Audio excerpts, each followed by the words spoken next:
안녕하세요. 오늘 우리는 하늘의 지도를 완전히 새로 그리고 있는 드론 혁명, 그 가장 뜨거운 현장으로 한번 들어가 보려고 합니다. 아마 여러분이 생각하는 것보다 훨씬 더 빠르고 또 거대한 변화가 바로 지금 이 순간에도 일어나고 있거든요. 자, 이 기술의 최전선으로 저와 함께 떠나보시죠. 자, 2,600억 달러. 와, 이 숫자가 뭘 의미하는 걸까요? 이게 바로 우리가 곧 마주하게 될 전 세계 드론 산업의 규모예요.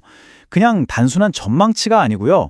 이 숫자 하나에 이 기술을 중심으로 한 새로운 인프라, 새로운 서비스, 또 수많은 일자리까지 이 모든 게 담겨 있다는 뜻입니다.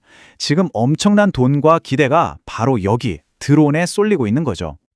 그래서 오늘 우리는요, 이 드론 기술이 어떻게 아이디어 단계에서 태어나고 또 현실에서 시험을 거쳐서 마침내 이렇게 거대한 산업으로 성장하는지 그 전체 과정을 한번 쭉 따라가 볼 겁니다. 정말 흥미진진한 여정이 될 거예요. 자, 우리의 첫 번째 목적지는 바로 연구실입니다.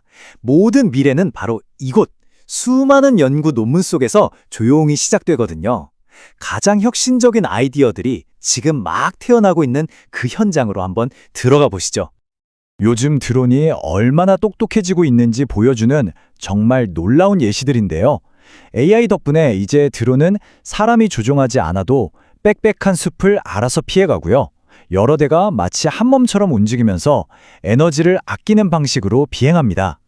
심지어는 중앙 서버 없이도 현장에서 직접 데이터를 처리하면서 감시 임무를 수행하기도 하죠.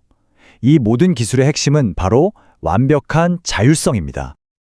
그리고 드론은 이제 더 이상 하늘만 날아다니는 존재가 아닙니다. 연구자들은 드론의 활동 모델을 정말 극한까지 확장하고 있어요. 물속으로 잠수있다가 다시 하늘로 솟아오르기도 하고요. 곤충의 눈을 그대로 본뜬 센서를 달고 재난 현장을 수색하기도 합니다. 심지어는 저 높은 성층권까지 올라가기도 하죠. 방금 HAPS라는 좀 어려운 용어가 나왔죠? 이거 쉽게 말하면요, 성층권에 떠있는 인공위성 드론이라고 생각하시면 돼요. 태양광만으로 에너지를 얻어서 몇 달씩 하늘에 머물 수가 있어요. 그러면서 통신을 중계해주거나 지상을 계속 관측하는 거죠. 이건 뭐 통신 인프라 자체를 완전히 바꿀 수 있는 진짜 게임 체인저입니다. 그럼 이런 드론이 우리 산업 현장을 어떻게 바꾸고 있을까요? 정말 대표적인 사례들인데요. 사람이 접근하기 위험한 가스 누출 현장을 실시간으로 감지하고요.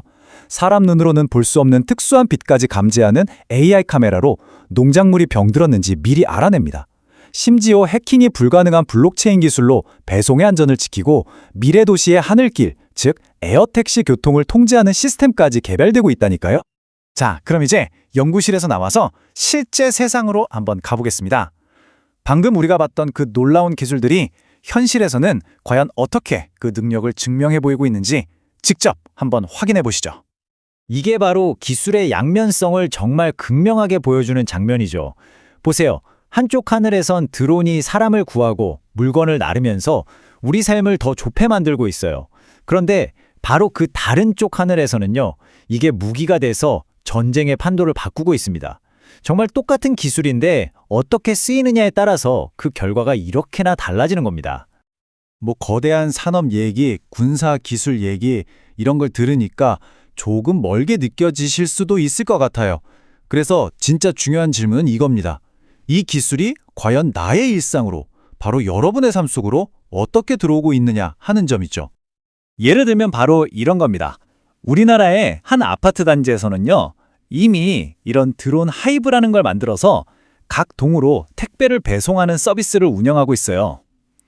창문 밖으로 드론이 슥 날아와서 택배를 가져다 주는 모습. 이게 더 이상 영화 속 한 장면이 아니라는 거죠. 이렇게 멀리까지 배송이 가능해진 가장 핵심적인 이유는 바로 비행시간의 혁신 덕분입니다. 이 그래프 한번 보세요. 예전에는 길어야 30분 남짓 날던 드론이 수소 연료전지 기술 덕분에 8시간 이상, 그러니까 무려 16배 이상으로 비행시간이 늘어났습니다. 이 정도면 뭐 한 도시를 넘어서 다른 도시까지 가는 임무도 충분히 수행할 수 있게 된 거죠. 자, 그럼 다음 단계로 넘어가 볼까요?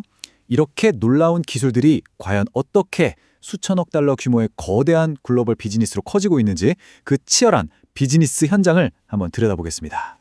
바로 이 소식이 정말 거대한 전환점입니다. 세계 최대 기업 중 하나인 아마존이 조종사가 눈으로 보지 않고도 아주 멀리까지 드론으로 배송하는 걸 미국 연방항공청으로부터 최종 승인받았다는 뉴스거든요. 이건 그냥 허가 하나를 받았다는 의미를 넘어서요. 미국 전역에 자동화된 드론 배송 시대가 열렸다는 아주 강력한 신호탄인 셈입니다. 그리고 시장은 그야말로 폭발적으로 움직이고 있습니다. 조빅 같은 회사는 에어택시를 대량으로 찍어낼 공장을 열었고요. 중국의 이항은 유럽으로 사업을 확장하고 있어요. 군사 분야에서는 차세대 정찰 드론에 대한 조단위 계약이 터져 나오고 심지어 수백 대의 드론을 단 하나의 AI가 통제하는 군집 기술까지 상용화되고 있습니다. 정말 엄청난 속도죠. 이 혁신의 경쟁은 어느 한 나라에만 국한된 얘기가 아닙니다. 물론 미국과 중국이 앞서가고는 있지만 한국은 드론의 두뇌 역할을 하는 AI 반도체로, 또 인도는 교육과 농업용 드론 분야에서 아주 빠르게 따라붙으면서 각자의 영역을 만들고 있어요. 말 그대로 전 세계가 이 새로운 하늘길의 주도권을 잡기 위해서 정말 치열하게 경쟁하는 시대가 온 겁니다. 자, 지금까지 연구실의 작은 아이디어부터 실제 거대한 산업 현장까지 정말 숨가쁘게 달려왔는데요. 그럼 이 모든 정보를 종합해서 이 변화가 우리에게 정말로 의미하는 게 뭔지 그 핵심만 딱 짚어서 정리해 보겠습니다. 우리가 오늘 본 모든 것을 관통하는 세 가지 아주 큰 흐름이 있습니다. 첫째, 이제 자율비행은 더 이상 특별한 기능이 아니라 그냥 기본 사양이 되고 있다는 거. 둘째, 우리가 딛고 있는 땅의 도로처럼 하늘 자체가 새로운 물류와 교통의 인프라가 되고 있다는 점. 그리고 마지막으로 농업, 물류, 안전, 통신. 사실상 우리 주변의 모든 산업이 이 드론 기술 때문에 완전히 재편되고 있다는 겁니다. 오늘 분석을 마치면서 마지막으로 이 질문을 던져보고 싶습니다. 우리가 이런 엄청난 편리함과 효율성을 얻는 대가로 우리의 하늘에는 수많은 눈들이 항상 떠다니게 될 겁니다. 드론이 우리 일상의 한 부분이 되는 이 새로운 시대, 우리는 과연 이 모든 변화를 맞이할 준비가 되어 있을까요? 이건 우리 모두가 함께 고민해 봐야 할 문제입니다.